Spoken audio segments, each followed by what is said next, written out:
welcome to another edition of Full Throttle. Today, coming from a car dealership auto repair shop. That's funny, but we are here talking about dirt racing today on Full Throttle. To do that, I have brought in my good buddy, Mr. Robert Avery.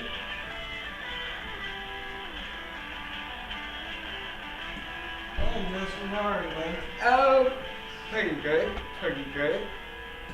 So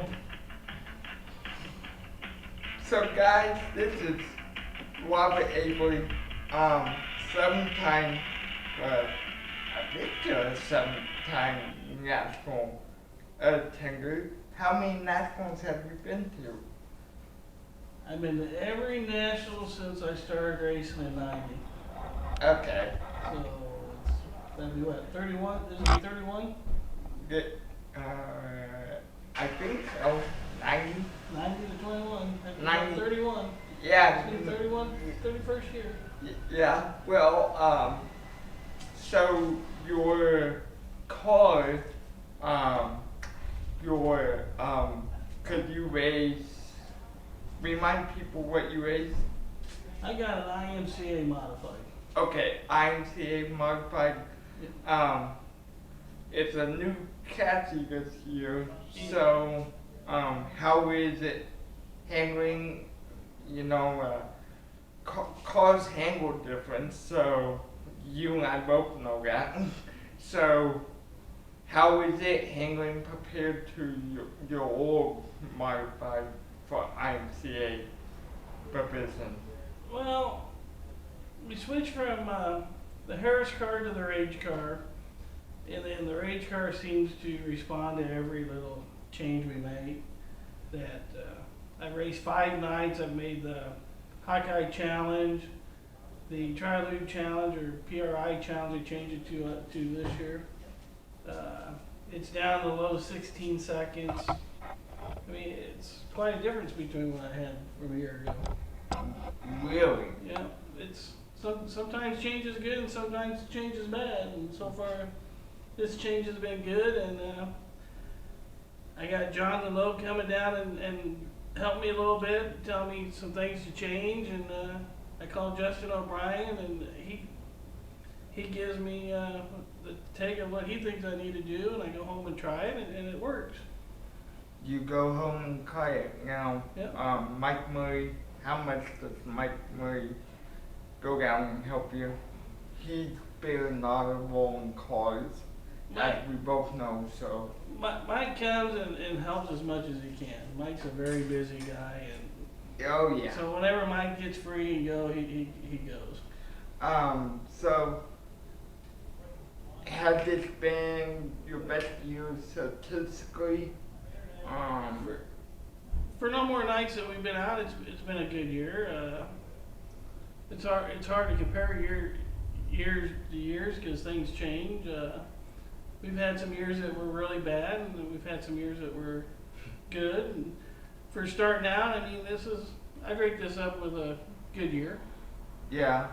Well, have you had any issues with the new car? What provoked you to get a new car? I was struggling with the old car, and I talked to Scott Hogan and Jeremy Mills and Jimmy Gustin and Jonathan, and they convinced me to try a different route, and that's what we did. We just felt it was time for a change, and they led us to the right direction we needed to go. Really? Yeah. I mean, guys that you race against that want to get you on their playing level, tell you that this is what you need. I mean, it has to say something. Yeah. Because they're not afraid of competition. Yeah. So. I mean, I'm not afraid of competition, but shoot. Yeah. But I mean, as long as you have good people to turn to, and it sounds like you do. Now, each one of these guys, how long have they been helping you, or whatever? The longest helper I've have still, and he just hurt his knee and he's laid up here lately, is Pete Messina. He's been around for 30 some years. When I first met him, he was helping Kirk Niehaus with the stock car, and when Kirk decided to retire from racing, he came over and started helping us. Yeah. So he's the longest guy. And the next longest guy I had that he quit, and he's on the board of maybe coming back or not, is Mike Nicoletto. Oh, And okay. he used to help Norm Doty when he raced sprint cars. So I mean he knows about the race cars, but Yeah.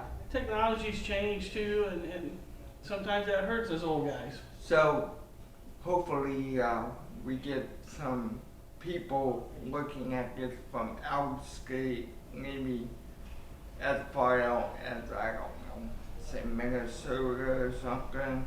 So, so tell people about your racing history, your racing background, please, if you would, up to today.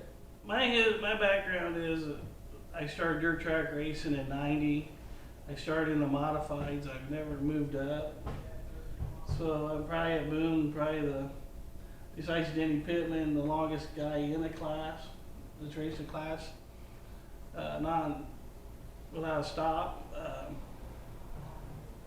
Before that, I mean, in high school we did the street outlaw thing, we drag raced, and other than that, I mean, racing history, I played baseball when I was growing up. I never raced go-kart, never.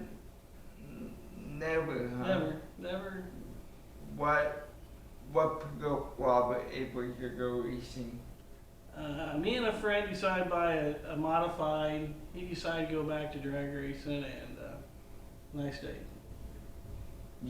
I stayed, and this is what I pursued, and he's pursuing the drag racing thing still. He is. Yeah. Do you still talk to that person? Yeah, I still talk to him. Actually, he's friends with me and Mike, and he's probably one of my longest friends I have. I can go over and ask him questions, and he'd be honest about it and tell me. I mean, we parted with on good terms. Good terms. Good terms. Good terms. Yeah, it's the only way you can do it. You need to do it. You should leave on good terms, because you never know when you need to go back. Yeah. Never burn the bridge behind you, Justin. You never know. Never know. But no, But I just have a couple more questions. So, I mean, for you, what's your favorite crack one on here in the metro area? You know, where in Iowa, for those of you that might click on this video and don't know, he is an Iowa-based driver, but he does go to places like Minnesota. I believe Mike told me you just came back from. I went to Deer Creek last Tuesday night. First Right. time I've ever been there. First time I've actually went out of state to go racing. It was a different experience. I mean, I probably should have tried other places when I was younger and experienced it, but I didn't. But there's no regrets there. But I chose, when I had kids, to put their activities in front of my racing. Yeah. And honestly, I think that's how I should have done it. My parents put my activities in front of their stuff, so I felt that was the way to go. Yeah. Yeah. So we only went racing until my kids grew up on Saturday. I went from 3 nights a week to racing to 1 night a week. Okay. When we started, we raced Des Moines at first, then we went to Marshalltown, Boone, and then we went to Eldora. Yeah. So Green you were probably sad when you found out the one was going away. Yeah, there's a lot of history there people don't realize, and it should never went away. Yeah. They should have kept it there. Yeah. It's sad, but You can't control it. No, you can't control it, and you were probably in the pits when I sang the national anthem last week. Well, I guess I got fun with you. I was standing there talking to a couple guys. As soon as they announced Justin, it didn't dawn on me, but as soon as you started speaking, I knew who it was, and I know that knew who it was. All of us had come over here to know your mom and dad knew who it was, and we kind of wish that you would have told us you was going to be a professional singer that night. We would have walked over and watched. We would have had a big crowd with us and watched you and applauded you. We didn't. I mean, you need to again and let us all know. We all got Boom Speedway. But you did good. Yeah, Boom Speedway did not do a very good job of telling me what I had to do, but I just had to throw that in there. Yeah. See where you and your guy with Cloud brought that. You did good. I mean, we were proud of you. Yeah. But it'd been nicer that we could come up and watched you and supported you better. Yeah. But you kept that a pretty good secret from everybody. They I, probably would have got another 20, 30 people in the stands if you told your mom's friends and dads. yeah. I know the Murrays would have came. Oh yeah. Mike would have came. For sure. I mean, Probably would have been very no, you did good. Yeah, but no. But anyway, but what is to wrap up here, what is your favorite race that you have either won or came close to winning? Besides, I mean, racing wise,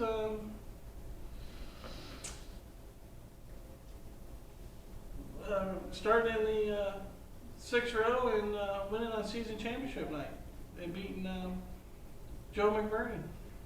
I beat Joe at Boone in season championship night, starting behind him, and the same year he won Jefferson. Wow. I started behind him there, and I beat him that night too. So beat Joe twice in the same week was a good feeling, an accomplishment. Yeah, and Joe is probably one of your biggest rivals since. Joe's a good friend. I mean, we all good friends and rivals. He might be good friend, but he's Back then he was a rival. yeah. I wanted to beat Joe just as bad as Joe wanted to beat me.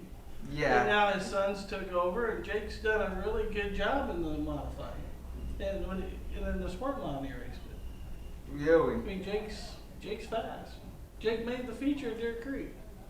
I mean, Jake's a very talented kid. And you probably did not make the feature. No, I didn't make the feature. I started too far back, and I didn't have a good night. It's the first time I ever seen a track like that, and I was off on the gear, and I was just there to learn something. Learn something. Went from hoping we could make the show do really good to we need to just learn something to get out of here. And we did. Yeah. We learned quite a bit. Learned quite a bit going into Super Nationals. Yeah, I mean, Super National should be a good year. I mean, if I make this show, it'd be a great year. I've never made it in 31 years. Yeah. I've always been the bridesmaid. For 13 years straight, I've missed it by one. Yeah. So I mean, just making the nationals would make my whole year. Yeah. Yeah. Well, you got what? How many nights to do in? I think we got 4 or 5 more nights. I believe. For We got until 1st of September. yeah. So yeah. So, but thank you for taking the time so quickly to get in and do this. I wanted to take the time before Super Nationals, get your name out there, because you probably have not done too much of this before, where you sat down with someone like myself and. Nope, you're my first. Oh, I know You're you the are. So, thank you for letting me be your first on behalf of Full Follow. We will see you next time. Goodbye.